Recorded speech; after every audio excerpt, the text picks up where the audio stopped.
trabajando para traerles la mejor información con perspectiva católica. Esto es EWTN Noticias. Soy Eddie Rodríguez Moreno. Yo soy Isabel Díaz Monsalve, contenta de estar con ustedes. Y estos son los titulares. Arquidiócesis de México establece nueva edad mínima para recibir la Eucaristía y confirmación. Andrea Bocelli cantará para el Papa Francisco en Encuentro Mundial de las Familias en Dublín. Usan cuenta falsa de cardenal para difundir fake news sobre Benedicto XVI. Iniciamos este programa contándoles que la Arquidiócesis de México establece una nueva edad mínima para recibir la Eucaristía y la confirmación. El arzobispo primado de México, cardenal Carlos Aguiar Retes, suscribió un decreto en el que se especifican los requisitos y las nuevas edades mínimas para acceder a la primera comunión y la confirmación en su arquidiócesis.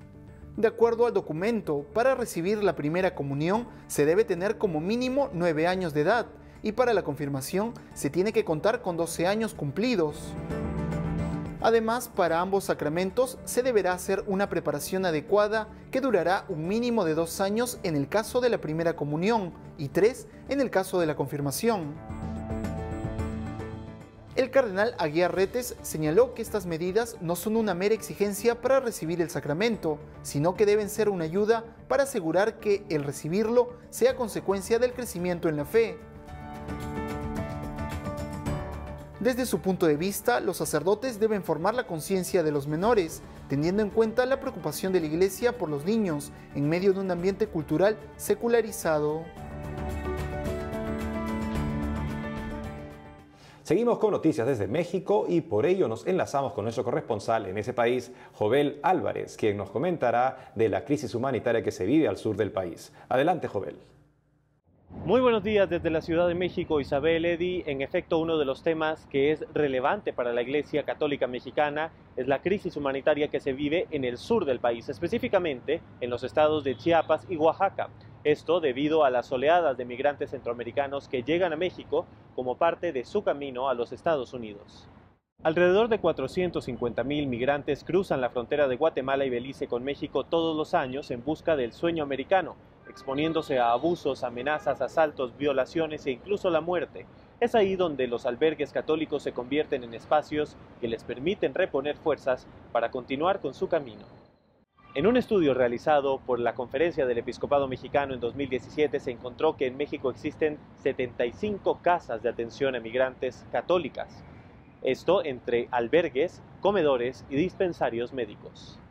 Un ejemplo de esto es el albergue de Canal Guadalupano, que se encuentra en el estado de Veracruz, que atiende migrantes de 7 de la mañana a 7 de la noche y tiene como objetivo brindar atención gratuita, orientación sobre derechos humanos y protección a migrantes en tránsito.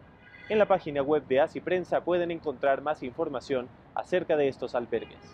En otras noticias les contamos que hace unos días se celebró una misa de acción de gracias a la Virgen de Guadalupe por los sobrevivientes del vuelo 2431 de Aeroméxico, que se desplomó pocos minutos después de haber despegado del aeropuerto Guadalupe Victoria en el estado de Durango, aquí en México, sin dejar víctimas mortales. La Eucaristía se celebró en el santuario Duplin en los Estados Unidos, pues el rector, el padre Ezequiel Sánchez, fue uno de los sobrevivientes del accidente. Durante la homilía, el padre Manuel Padilla, vicerrector del santuario, quien además presidió esta misa, aseguró que es tiempo de poner el corazón y los ojos en Dios. Amigos, esto es todo por hoy desde la Ciudad de México. Para EWTN Noticias informó Jovel Álvarez. Gracias, Jovel, por la información y nos da mucha alegría que no hayan víctimas fatales de ese accidente aéreo. Por otro lado, en la red social Twitter se difundió una noticia falsa sobre la supuesta muerte del Papa emérito Benedicto XVI. La publicación ya ha sido desmentida por el Vaticano. Hace unos días comenzó a circular en la red social Twitter una noticia falsa sobre la supuesta muerte de Benedicto XVI. El mensaje fue publicado desde una cuenta oficial atribuida al cardenal Rubén Salazar, arzobispo de Bogotá, en Colombia, en la que señalaba que mediante una llamada telefónica, el cardenal Pietro Parolin, secretario de Estado de la Santa Sede, le confirmó el fallecimiento de su santidad Benedicto XVI y que solo se esperaba la nota oficial del Vaticano. Sin embargo, la Arquidiócesis de Bogotá manifestó en un comunicado que el cardenal Rubén Salazar cerró hace varios meses atrás su cuenta en Twitter, por lo que no podría haber sido él. Más adelante, el autor de esta noticia falsa eliminó la cuenta después de reconocer que se trataba de un usuario falso. Según se dio a conocer, la publicación fue hecha por el periodista italiano Tommaso De Benedetti, quien es conocido por lanzar fake news a través de cuentas adulteradas que luego elimina. Debido a estos motivos es que en el 2015 el Vaticano pidió a los fieles tener cuidado con las noticias o frases falsas que involucran a la Santa Sede o al Papa, por lo que es mejor recurrir a los sitios web oficiales del Vaticano para corroborar cualquier hecho. Cómo las noticias falsas siguen afectando tanto la comunicación, concretamente en este momento a la iglesia. Muchas veces vemos que las personas creen falsas noticias acerca de algo que dijo el Papa o algo que dijo un miembro de la iglesia, y que detrás de eso pues hay una ideología o algo que no es lo que quiere decir el Papa o que quiere decir la iglesia.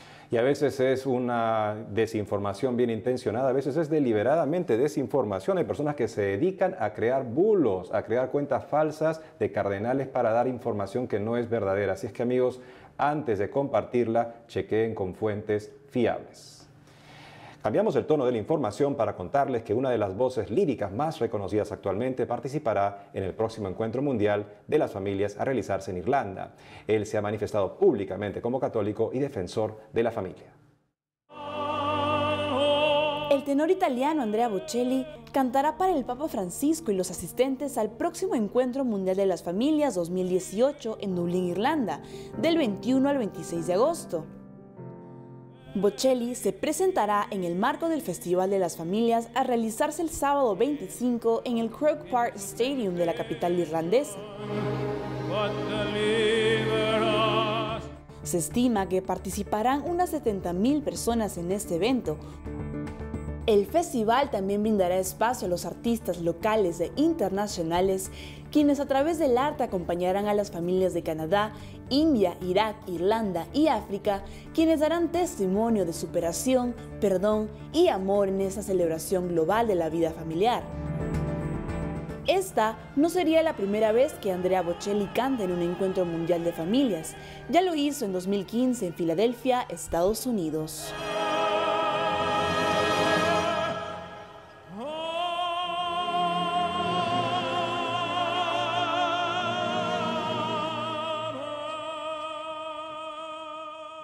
El Pontificio Consejo de la Cultura reconoció la labor de la Biblioteca Solidaria Misionera de Valencia, en España, la cual envía libros a países necesitados. El Pontificio Consejo de la Cultura ha otorgado su patrocinio a la Biblioteca Solidaria Misionera de Valencia, en España, como reconocimiento al valor didáctico y humanitario de esta iniciativa, que distribuye miles de libros en países necesitados de América Latina y África, bajo el lema Cultura contra la Pobreza.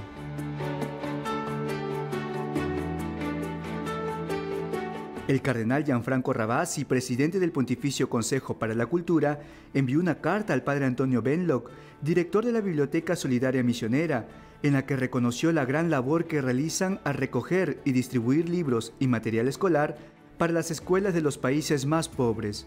De esta manera, el cardenal Ravasi comprometió el patrocinio de su dicasterio para futuros proyectos.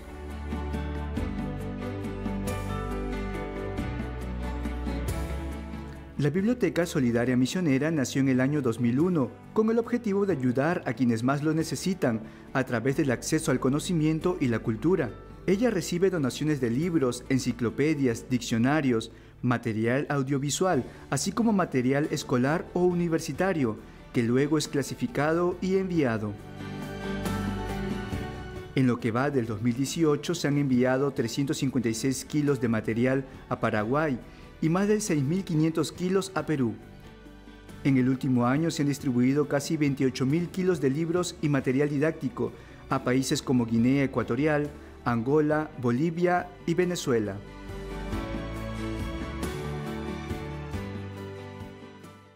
Ahora nos enlazamos con nuestro corresponsal en Roma, Álvaro de Juana, quien nos tiene un interesante testimonio misionero. Adelante, Álvaro.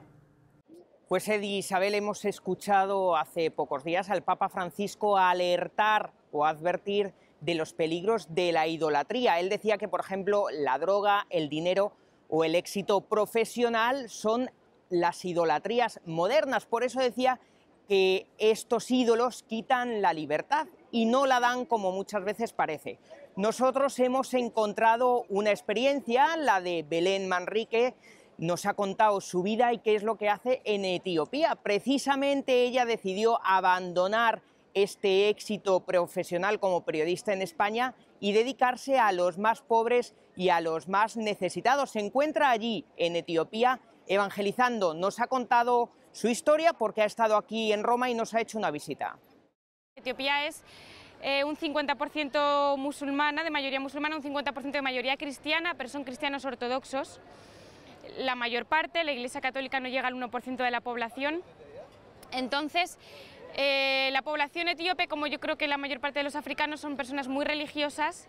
Los ortodoxos son muy religiosos, pero realmente no tienen una fe viva, realmente no conocen a Jesucristo. Yo no puedo juzgar quién le conoce, quién no, pero sí que vemos los misioneros que siguen una religión, también porque es la tradición, por continuar con la tradición. La religión está muy mezclada con la cultura, pero realmente no tienen una relación personal con Jesucristo.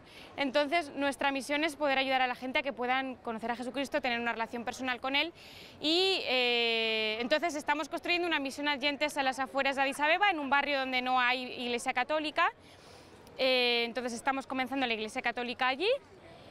Pero claro, estamos rodeados de ortodoxos, de gente que ya es muy religiosa, con lo cual, y de protestantes. La Iglesia protestante está arrasando en Etiopía, sobre todo con los jóvenes, precisamente por esto, porque los jóvenes se hacen preguntas, quieren saber más de la tradición que han recibido de sus padres, y los que realmente les responden a sus inquietudes, a sus respuestas, son los protestantes. Ya veis, una historia verdaderamente emocionante que también nos dice mucho a nosotros. Y desde Roma, compañeros, para EWTN Noticias, informó Álvaro de Juana. Muchas gracias, Álvaro. Amigos, tenemos que hacer una pausa, pero al volver, España abre su primer campamento de refugiados a medida que aumenta el número de inmigrantes. Con procesión, cristianos iraquíes agradecen a Dios por liberarlos del ISIS. Ya retornamos con más información en EWTN Noticias.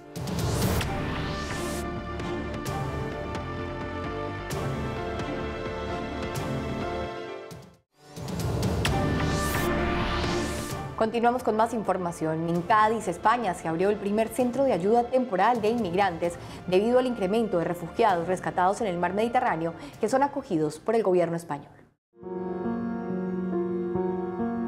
España ha abierto su primer campamento de refugiados, luego de convertirse en el nuevo destino principal para los migrantes que cruzan el mar Mediterráneo provenientes de países como Libia.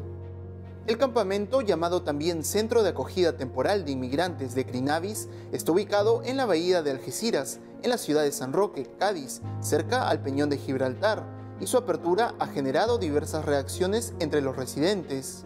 Entre la problemática de los narcos, la problemática inmigratoria, la línea siempre tiene una imagen poco decrépita, pero en este caso el pueblo es solidario, siempre ha sido un pueblo solidario, un pueblo honrado. Simplemente pienso de que hay que repartir todas las cuestiones, todas las cargas humanitarias, hay que repartirlas a nivel comunitario y a nivel español. Además, algunos están preocupados por el efecto económico y social que pueda traer el campamento en los vecindarios circundantes.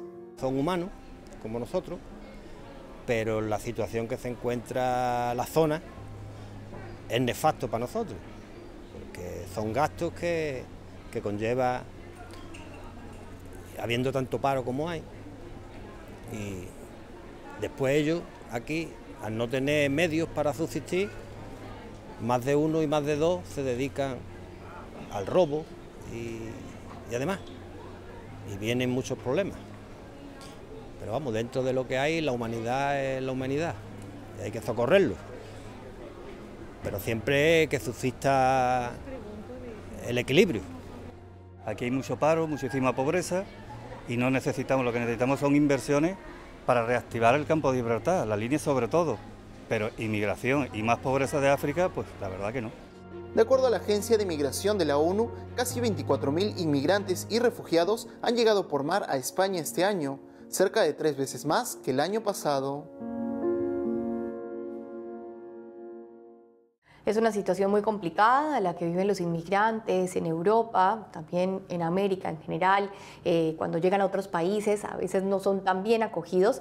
Es bueno que sí se creen refugios para poder tenerlos, que los gobiernos sí abran sus puertas a los inmigrantes, pero creo que también aquí en este caso sería bueno que la Unión Europea también se una para trabajar y para que sean políticas que ayuden a todos, no solo a los inmigrantes, sino también a quienes los reciben, que también las personas del país se sientan seguras y puedan que el gobierno les ayude para poder acoger bien a los inmigrantes. En efecto, una crisis humanitaria de estas dimensiones requiere una concertada y muy inteligente acción de la comunidad internacional, lo que hasta ahora lamentablemente no se está dando de manera adecuada.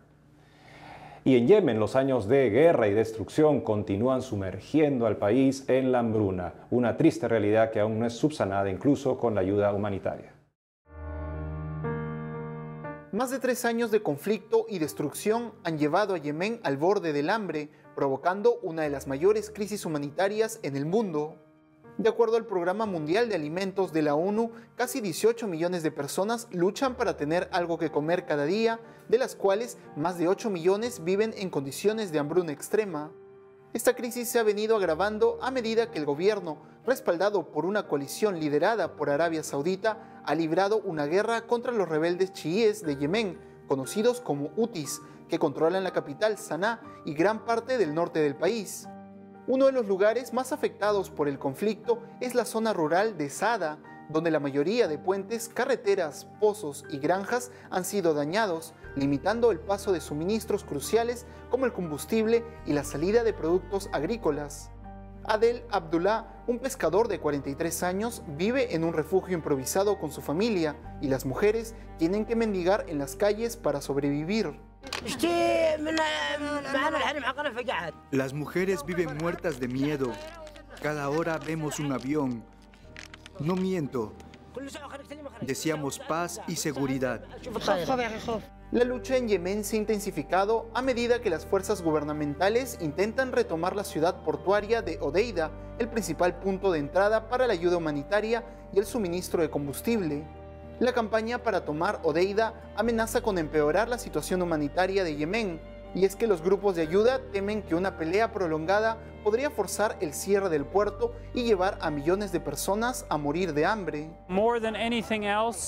Más que cualquier otra cosa, el pueblo yemení necesita desesperadamente paz y estabilidad. Con eso podemos comenzar a hacer que la gente vuelva a ponerse de pie y empiece a reconstruir sus medios de subsistencia. Cada año de conflicto ha empujado a más de 1 millón de personas hacia la hambruna extrema y 7 localidades ya se encuentran en fase de emergencia, un paso por debajo de la hambruna. Con 27 millones de habitantes, alrededor de 2/3 de la población de Yemen depende de la ayuda humanitaria y 8,4 millones corren el riesgo de morir de hambre. Qué difícil ver lo que provoca una guerra. Son 3 años en los que estas personas están luchando por conseguir comida, por poder sobrevivir. Es una crisis lo que traen los conflictos, una crisis moral y una crisis también a nivel material.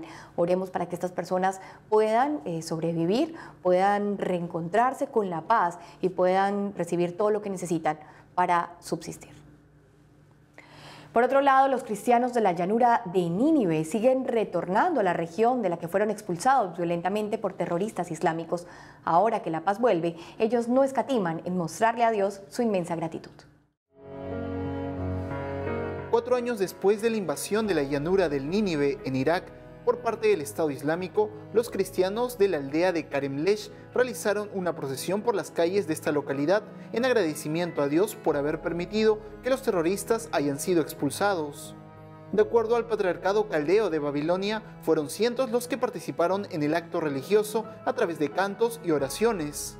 Los participantes portaban velas en las manos mientras se desplazaban por las calles recitando el Salmo 150, una exhortación a la alabanza divina. Posteriormente, reunidos en el atrio de una iglesia recién construida, se realizó una meditación sobre los pasajes del Evangelio de Juan, en los que Jesús se refiere al Espíritu Santo como el que ha de traer consuelo, algo que todos los cristianos de Nínive anhelan. Como se sabe, Karemlesh fue ocupada en 2014 y liberada 2 años más tarde, en agosto de 2016, por la coalición liderada por el ejército iraquí con el apoyo de los Peshmerga, combatientes kurdos y Estados Unidos.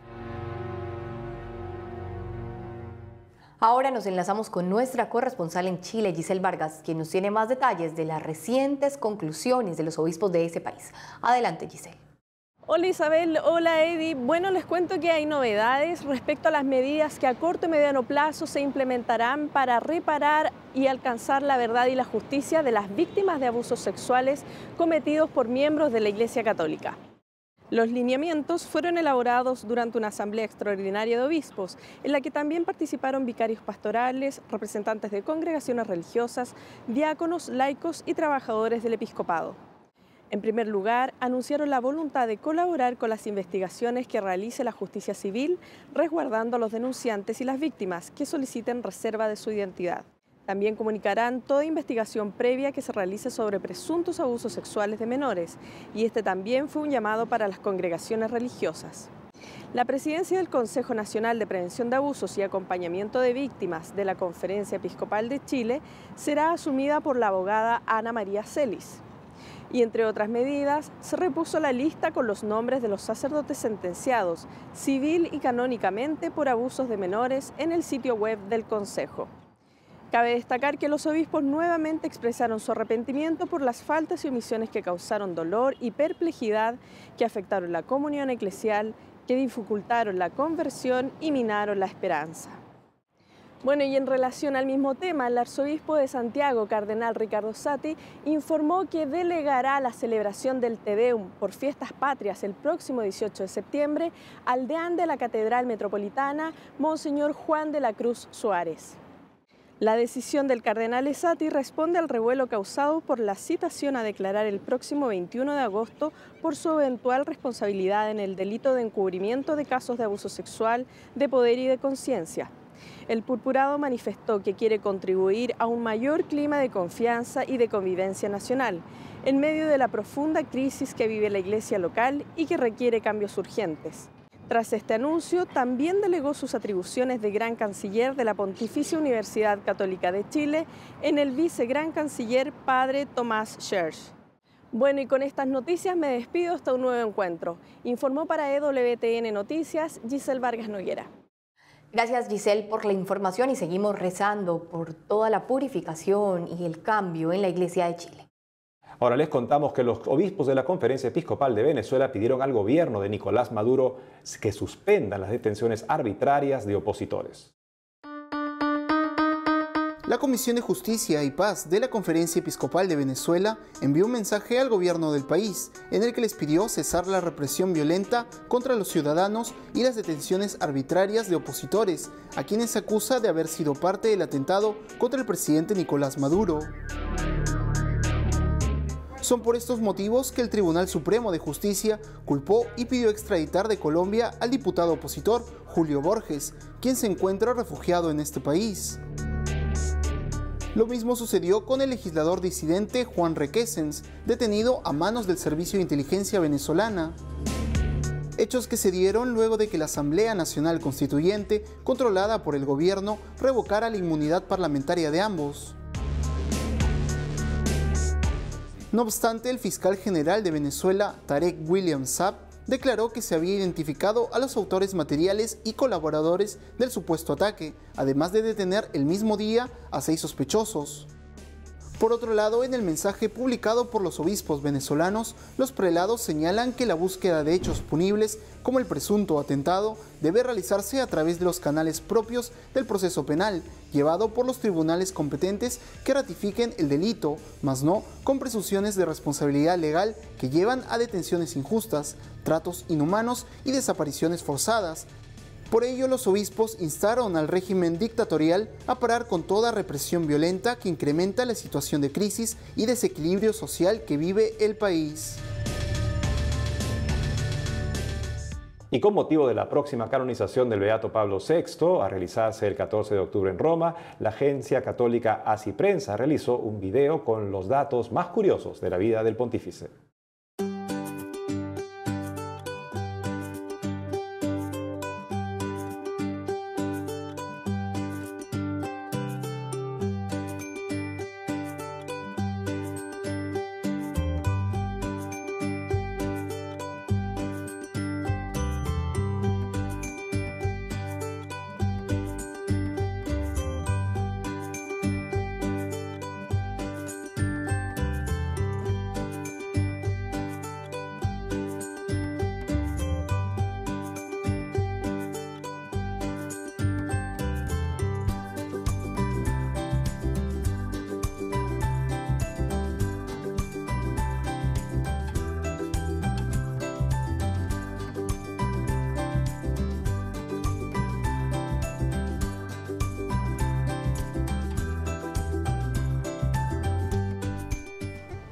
Y es todo por hoy, amigos. Hasta la próxima oportunidad. No dejen de seguirnos en las redes sociales. Que Dios los bendiga y hasta muy pronto.